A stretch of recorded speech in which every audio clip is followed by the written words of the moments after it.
ભગવદ્ ગીતા કહે અંતે યામતી સા ગતિ, જે અંત સમયે તમારા વિચારો છે બીજો જન્મ સાવ ઈજી છે. સમજાય તો કે રાતે મોબાઈલમાં છેલ્લે જે જોયું હોય ને સપનું આવે નહીં તો આવે તો એવું જ આવે, ભૂતનું જોયું ભૂત આવે, જેવા ફિલ્મ જોયા હોય જેવી સિરિયલ જોઈએ રાતે સપના આવે, સપનામાં આપણું કંઈ હાલે નહીં, એ એની રીતના આવે ને એની રીતના વ્યા છે. ઘણી વખત તો સપનામાં માણસ રોવા મળે, સપનામાં હસવા માંડે. તો અંતે યામતી, છેલ્લે જેવા હશો બીજો જન્મ તમારો. એક જણા એક દાદાને પ્રશ્ન કર્યો, દાદા તમે વારા ઘડીએ કહો છો ને માણસ મરે પછી આ થાય ને ફેર થાય, ખોટી વાત છે. દાદાએ કીધું કેમ? તો કીધું આંબો પડી ગયો હોય ત્યાં કૂપળ ફૂટે તો શું થાય? આંબાનું વાવાઝોડામાં આંબો પડી ગયો પછી કદાચ એના થળિયામાંથી કૂપળ ફૂટ્યું હોય તો શું થાય? આંબો થાય ને. બાવળીઓ પડી ગયો હોય તો બાવળીઓ થાય, ચીકુડી પડી ગઈ હોય તો, જામફળ પડી ગયું હોય તો, જે પડી ગયું એ જ થાય ને ટૂંકમાં. દાદાએ કીધું એ વાત સાચી છે. તો કીધું આંબો પડ્યો તો આંબો થાય, પીપળો પડ્યો તો પીપળો થાય, બાવળ પડ્યું તો બાવળ થાય, એ બધું એનું થાય ને તમે એમ કહો માણસ મરે ભૂત થાય એમ કેમ? ત્યારે દાદાએ બહુ સરસ જવાબ આપ્યો હતો કે આંબો પડ્યો ત્યારે આંબા જેવો જ હતો, પીપળો જ્યારે આડો પડ્યો ત્યારે એ પીપળા જેવો જ હતો, બાવળ પડ્યો ત્યારે બાવળિયા જેવો જ હતો, માણસ મર્યો ત્યારે કેવો હતો. એની ઉપર ઘણા ભગત હોય તો બીજા જન્મમાં ભગત જ થાય. હા, એવું લખી નથી દીધું ભૂત થાય. કપાળમાં તિલક કરીને ગળા હાથમાં ગૌમુખીને માળા ફેરવી તો દ્રઢ ભરોસો રાખજો ભગવાન ઉપર. માણ કીજ આવે, પાડો કોઈ દી આવે જ નહીં. અવાતું છે પાડાથી કઈ અવાય નહીં ને. મહારાજ બેઠા હોય દાદાલ આખી જિંદગી મારું નામ લીધું છેલ્લે આવી ગયો છો તૈયાર થઈને ન આવે. એને પણ એના તો વાલા હોય ને સૌને. આપણને આપણું પેનનું જણું વાલું હોય તો જેને આપણે જોયો નથી, જેને આપણે જાણ્યો નથી, જેને આપણે માણ્યો નથી, ખાલી કોકે કીધું ને હાથમાં ગૌમુખીને માળો લઈને ફેરવી, એને તો આપણે અંતરમાં વાલા છે. અને ભગવાન ત્યારે જ ડેવ છે જ્યારે એના ભક્તને હાનિ થાય. રામાયણમાં તુલસીદાસજી કહે છે જબ જબ હોઈ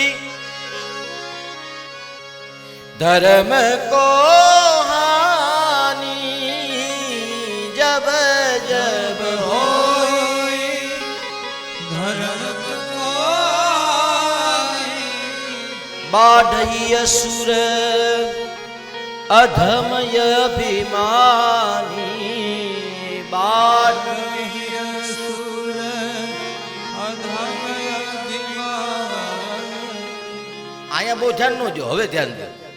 તબ તબ ધરી પ્રભુ વિવિધ શરીરા, તબ તબ ધરી પ્રભુ વિવિધ શરીર, હરહુ કૃપા નિધિ સજ્જન પીરા, હરહુ કૃપા નિધિ.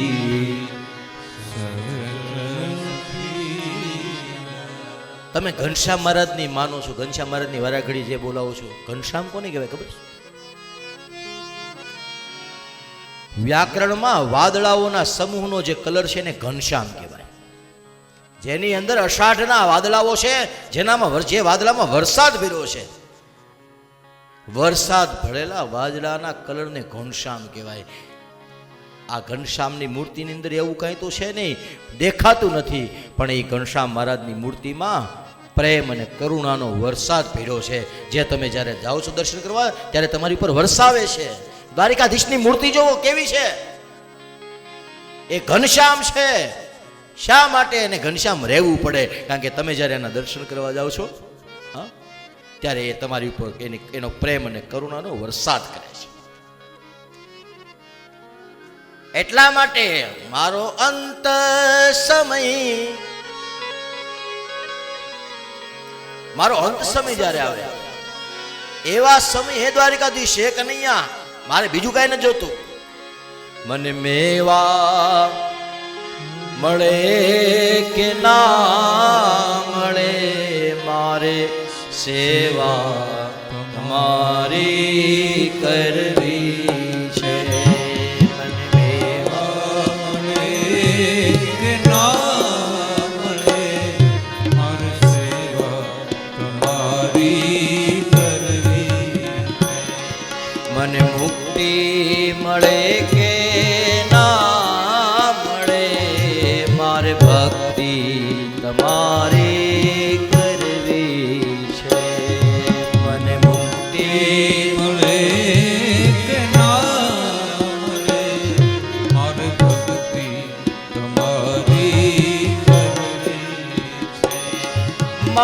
કંઠ મધુરો ન હોય ભલે, મારો સુર બસુરો હોય ભલે, મારો કંઠ મધુરો ન હોય ભલે, મારો સુર બસુરો હોય ભલે, મારો કંઠ મધુરો ન હોય ભલે, મારો સુર બસુરો હોય ભલે, મારો કંઠ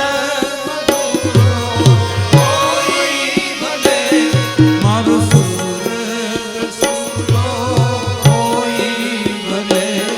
મન શબ્દો મળે કે ના મળે, મારે કવિતા તારે કરવી છે. મન મેવા મળે કે ના મળે, મારે સેવા તમારી કરવી છે. મારી સેવા તમારી કરવી છે. મારી સેવા તમારી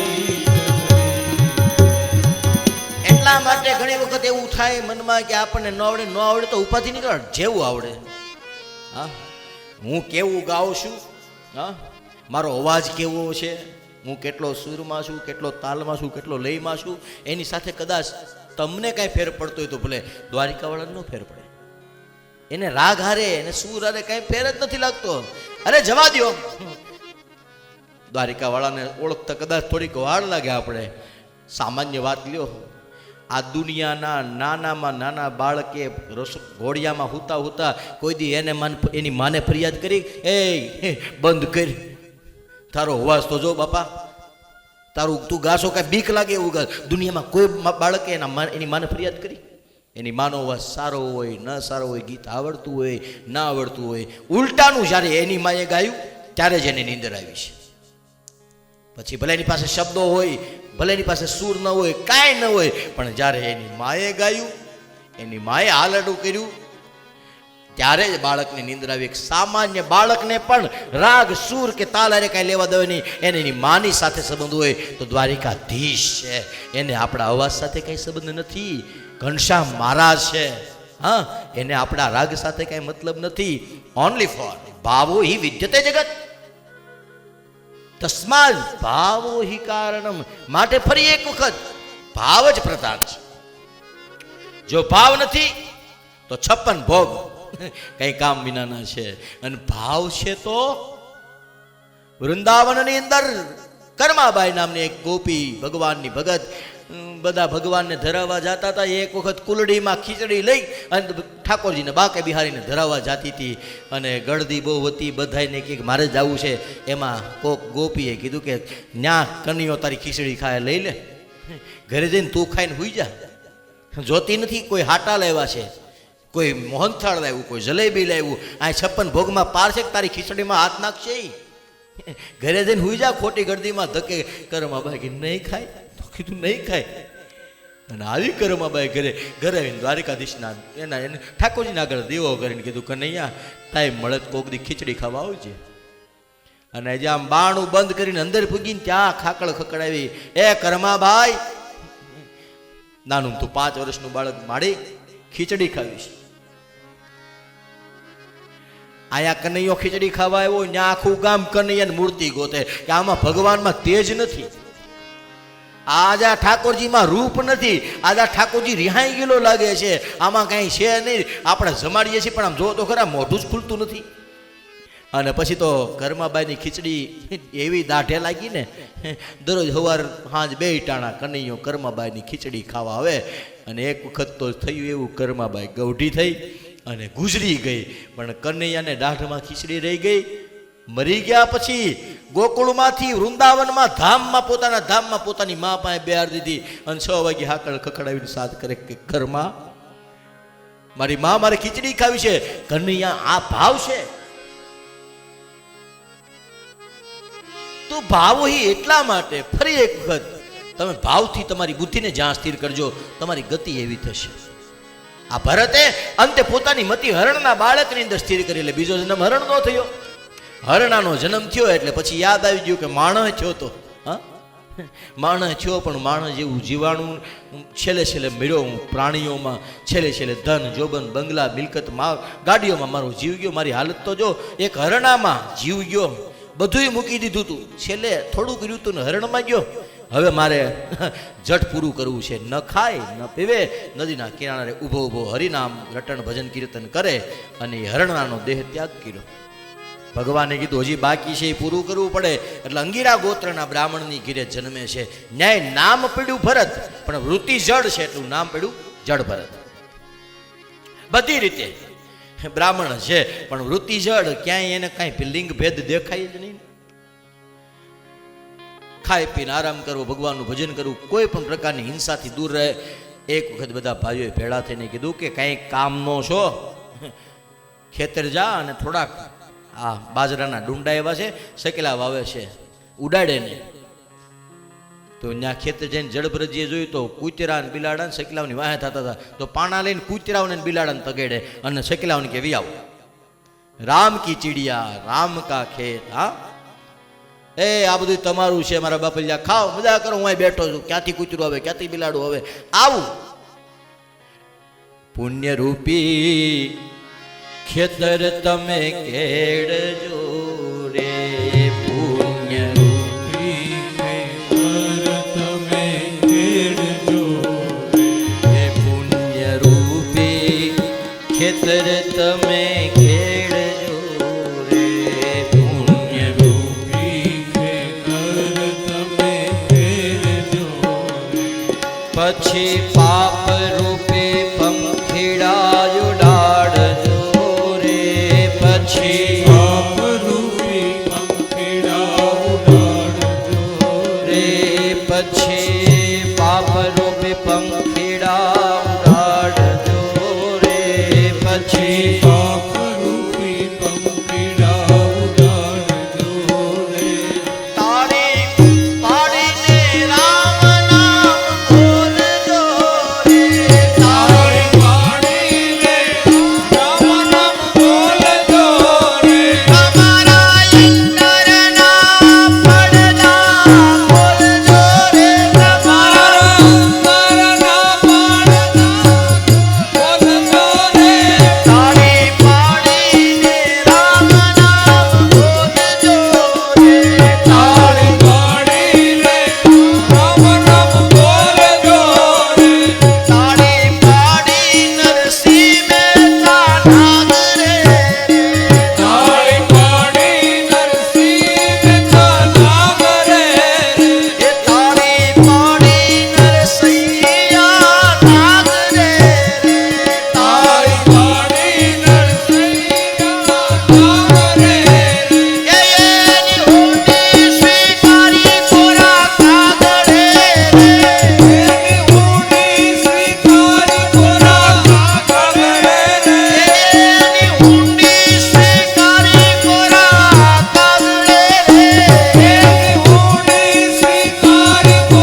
શિયાળાનો ભાગ રહ્યો ને એટલે ક્યારેક ક્યારેક આમ કરીને આમાં લોહી જામી ન જાય.